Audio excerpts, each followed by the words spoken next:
When I landed my first official adult job in my 20s, I thought I would have made it. My life for the past 10 years had been leading up to that point. I had worked hard to get the grades, to get into a good school, to get the fancy university degree, to get that respectable, stable job. I had been following that conventional path that we are all told is going to bring us happiness and success. However, when I got to the end destination, happy and successful was nowhere near close to how I actually felt.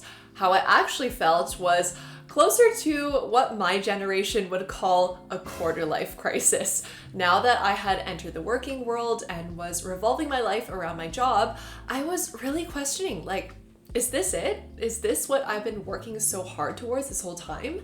Is this what life is supposed to be like? Is this what my life is going to be like? I felt lost and confused and stuck and scared, and I was really questioning everything I had been told up to that point about this default life path of, graduate, get a good job, buy a house with the money that you make from that job, get married, have kids, retire, die. Is this how I really want to live my life? And if it's not, how do I want to live my life? This is a tale as old as time. I am not the only one who has felt this way when they made it. I mean, look at how many feeling lost in your 20s videos there are on YouTube. I am right there with these creators and with you. I am still in a quarter life crisis.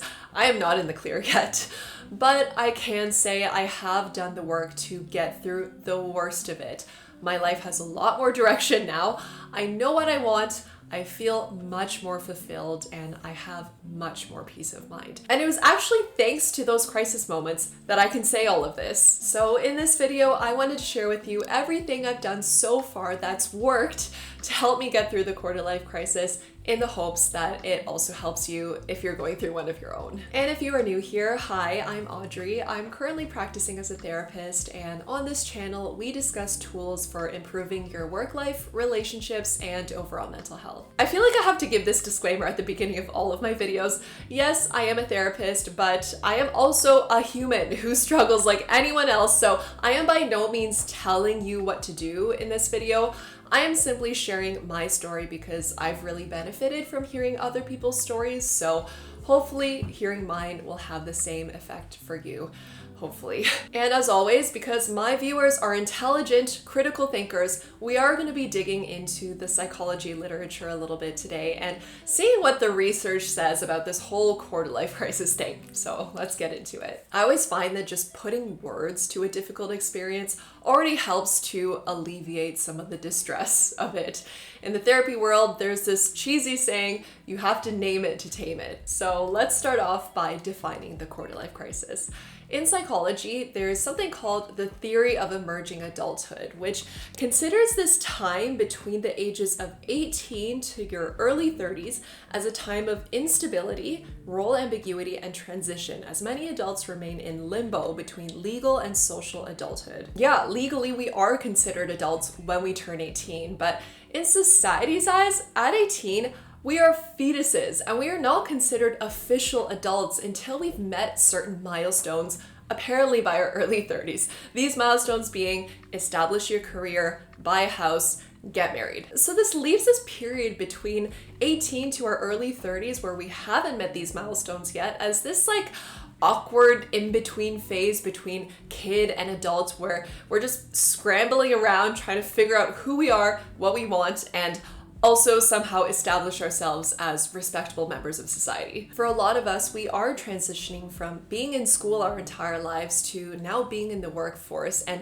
we're expected to find our dream job that also pays well and that also is our life's purpose. This study was really interesting. It looked at 1.5 million tweets about the quarter life crisis to find common themes, and what it found was that the word work was the word that was most strongly associated with the quarter life crisis. Personally, my work life has taken a very non-linear path. I did my undergrad in physiology and now I'm a therapist slash I make these videos. I have stumbled so many times along the way and there were so many points where I just felt completely lost and like I had no idea what I wanted to do with my life. I did try out the stable 9-to-5 life for a while and I felt trapped and empty living that life, and I knew I could not spend the rest of my 40-year-long career like that. But I also didn't know how to create a different type of career and what I even wanted that career to look like. For a lot of my 20s, I really struggled to answer those, small talk questions of, oh, what do you do for work? Oh, how's work going?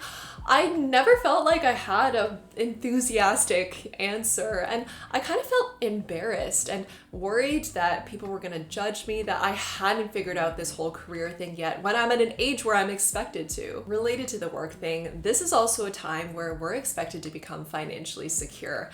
My generation was definitely not set up for success in this area. Lately, one of my favorite pastimes has just been going on real estate websites and crying inside because I don't know when I'm ever gonna be able to buy a house. Also, this is the time where we are expected to settle down with a life partner.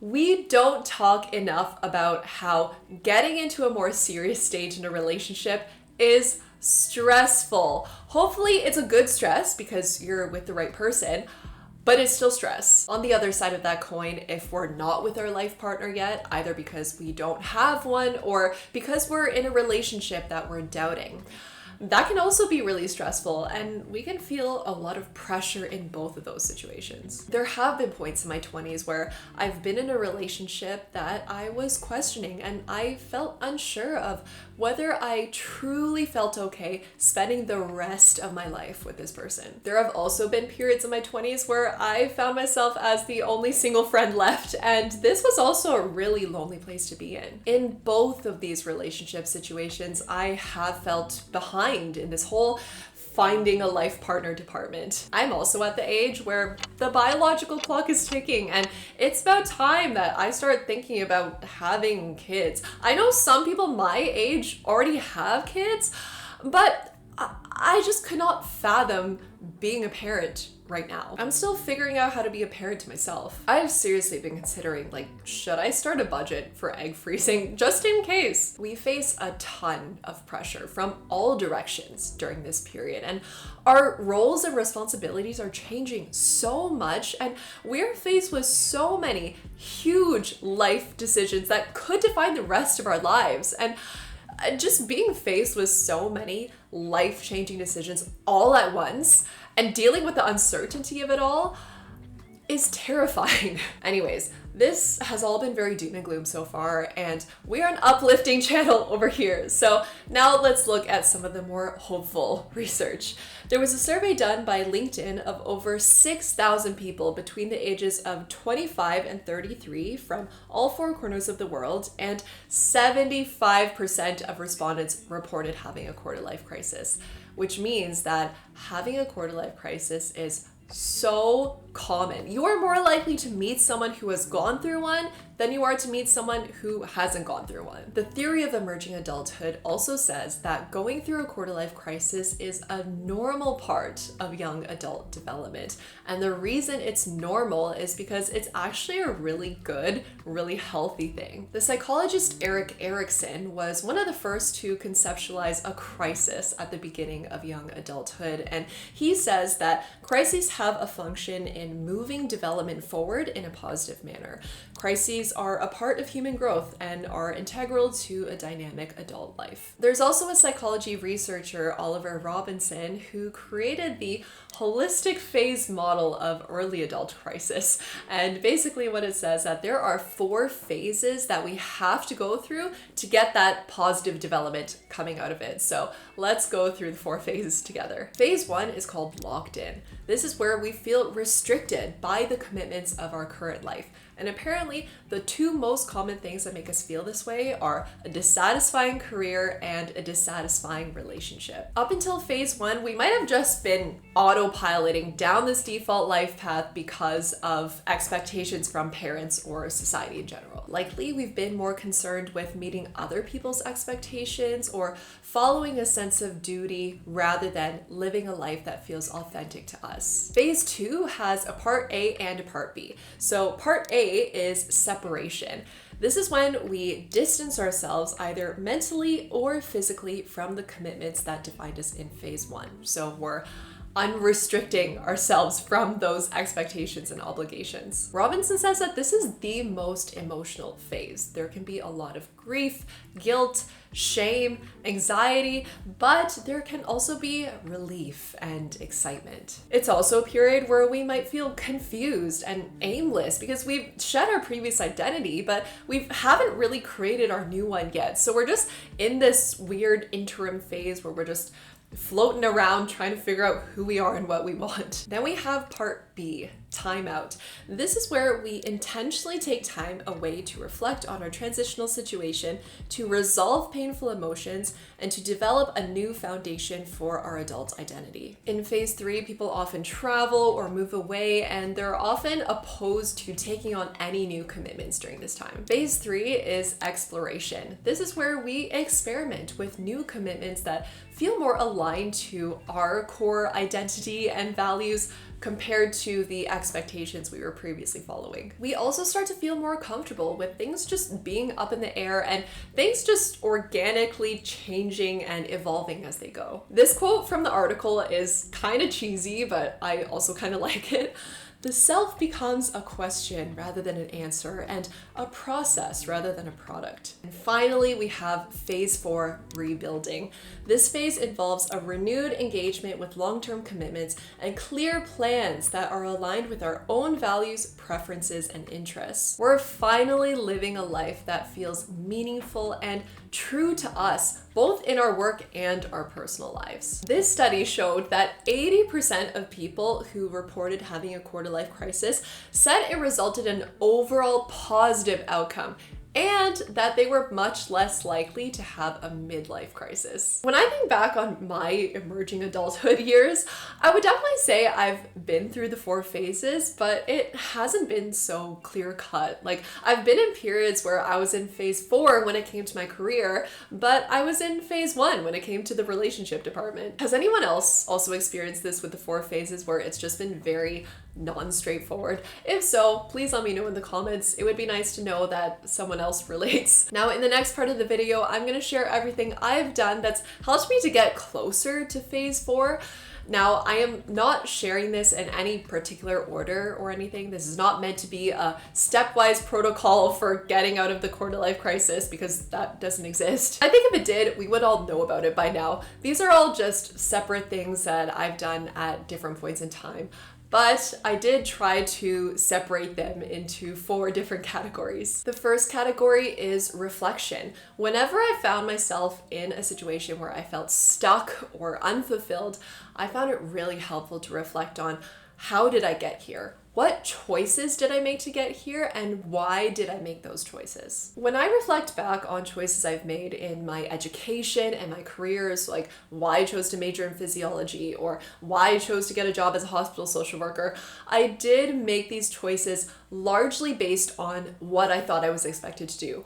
As a child of Asian immigrant parents, I thought there were no other options available to me other than to go to university and get a well-paying, stable job that also sounds impressive to other people. I did make these decisions mainly because I felt pressured, or I felt rushed, or because everyone else around me was making that decision, and not necessarily because it was in line with my true self or anything. Granted, I also did not know who my true self was, and I didn't know what I wanted to do otherwise. And I do think that when you don't know yourself and you don't know what you truly want, you are more susceptible to living according to parents or society's expectations, because it's like what else would you do otherwise? I now understand how I ended up in those situations that caused me so much unhappiness, and I see where I went wrong in my decision making. And knowing this has been so useful because now whenever I'm faced with a big decision, I can make sure that I don't make that decision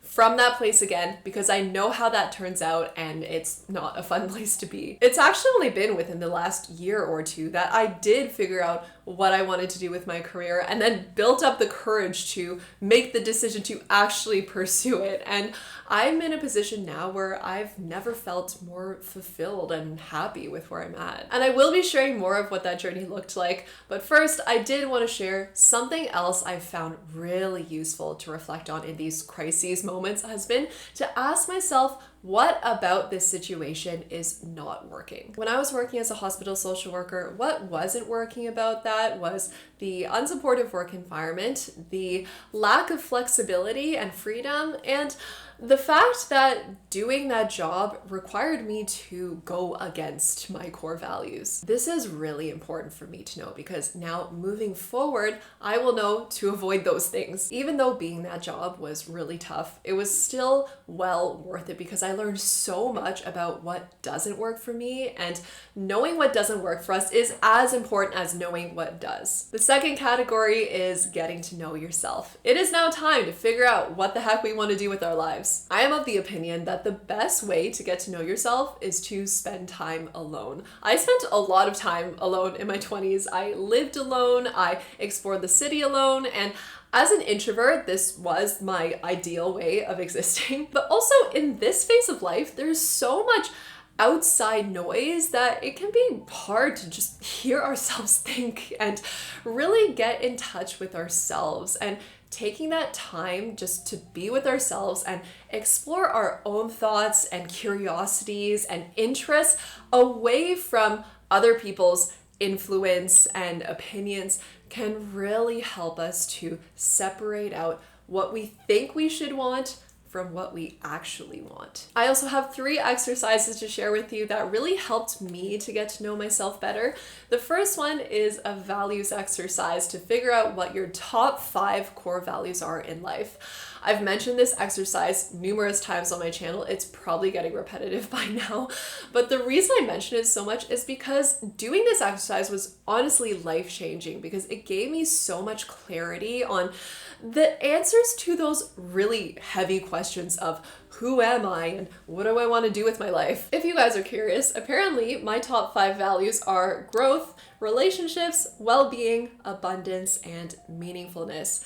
These are the things that I stand for and that matter most to me in life. And knowing this has been so valuable because whenever I've been at a crossroads or I've been faced with a really big decision, either in work or relationships or in life in general, I've used these values to guide my decision making. And this has been so reassuring because I know that as long as I'm making decisions based on these values, I really can't go wrong and it can only lead me to the best outcome. The second exercise is a strengths test. Apparently, when we're using our strengths, we are happier, more productive, and more successful according to research. So ideally, we would like to be doing work that allows us to use our strengths. So I did some Googling and I found this quiz called the High 5 test, which tells you your top 5 strengths.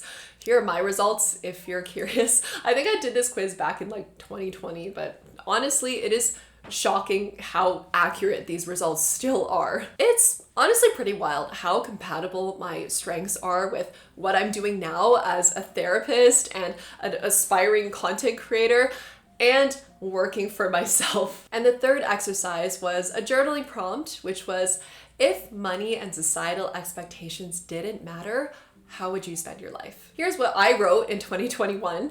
I would spend as much quality time as I can with my loved ones. I would support as many people as I can to optimize their mental health and well-being. I would create valuable and inspiring content and learn everything about how to actually do that. I would immerse myself in Mother Nature, from mountain peaks to ocean floors and everything in between. How poetic. I would read every single book on my to-read list because I'm scared I won't have enough time to read them all. Let's quickly talk about money. Thinking about money and learning how to be good with money is a must in life. However, something I learned about myself when I was working at the hospital and I was making a decent income there was that when I make decisions with money as the main motivator, that leads to a lot of unhappiness. My most important takeaway from doing this journaling prompt was that it is very possible to do something for work that makes you money and that you truly enjoy because you probably do it anyways for free. The third category is trying new things. As helpful as reflecting and journaling was, if I had just stopped there and not done anything with my reflections, I wouldn't have gotten very far. It was by going out there and exploring and having new experiences that I learned the most about myself. I had a bunch of random short-term jobs when I was in that lost period of my life. I worked as a host at a Middle Eastern restaurant. I was a receptionist at this bougie gym in this rich neighborhood downtown. I worked in a lab one summer, like a good life science student. I also did the typical cubicle office job. None of these jobs make any sense for what I'm doing today. This was also around the time that I posted my first YouTube video. Even though only 2 people watched my videos, I still loved the process of creating a video. It was intellectually and creatively stimulating, and it was just the best feeling ever whenever someone commented on my videos saying that they found it really helpful, and honestly, that feeling has never gone away. This was also the summer that I started a health coaching business. Yes, I did pick up a personal trainer certification somewhere along the line of feeling lost, and I loved it. I loved the one-on-one work and getting to be part of someone's journey to improving their wellness and their health. This was also my first taste of entrepreneurship, and immediately I was hooked. For some reason, it just hits different when someone pays you even $10 for your services directly versus if an employer even pays you $1,000. I know it doesn't really make sense and I can't really fully explain it. Sadly, I did stop coaching and YouTube when I started working full-time at the hospital, and this honestly still makes me really sad to think about. I still feel like I lost a year and I just lost all that momentum I built up. That desire to make videos and work for myself never went away, and it actually made being at the hospital even harder, knowing that I was giving up this thing that I really wanted to do to be there. But I'm actually really grateful for that extra difficulty it added, because it only confirmed to me how important this thing was to me, and it gave me that push to take the risk and pursue this thing despite how scary it is, because I knew that I would die with a lot of regret if I didn't. As you can see, I have been across the board, and I by no means have taken the most time efficient path to get to where I'm at today or anything. And honestly, I used to really resent that I wasn't one of those people who has known since they were 8 that they wanted to be a doctor, and they had this very clear singular path that they just needed to keep following to reach their goal. But at this point, I've completely changed my mind, and now I'm thank God I didn't know what I wanted to do, because it was exactly that lost and aimless feeling that motivated me to follow my curiosities and just experiment, and along the way take stock of what lights me up and what makes me feel like I'm spending my time in a worthwhile way. I'm so grateful that I had that diversity of experience instead of limiting myself to one path, because I think it made me more well-rounded as a person. And even if an experience was completely unrelated, I still picked up some skills there that benefit me for what I'm doing now. I did not mean for that answer to sound like a response to a job interview question or anything.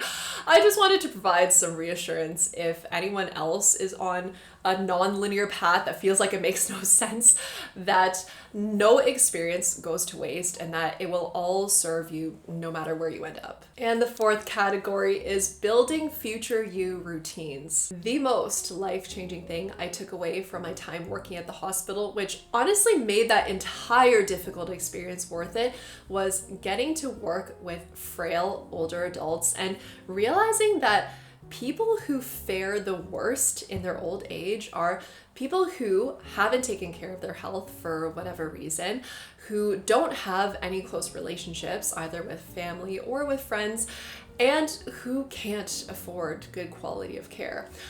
Getting old is expensive, everyone. I opened my retirement investment account the first week I started working there. I literally called the bank while on a walk during my lunch break because I got scared by the prices I saw earlier that morning. Working with older adults with failing health has made me realize that the three most important things that we need for a good, comfortable quality of life are your health, your relationships, and money, whether we want to admit it or not. And this time right now in our 20s and 30s is a critical time for setting ourselves up for a good life down the line, which means that any time that we spend taking care of these three areas now will always be a good use of your time and will always pay off in the future. I never regret any time I spend exercising because my ultimate goal in life is to be a fit ass old lady. I also never regret any time I spend going to therapy or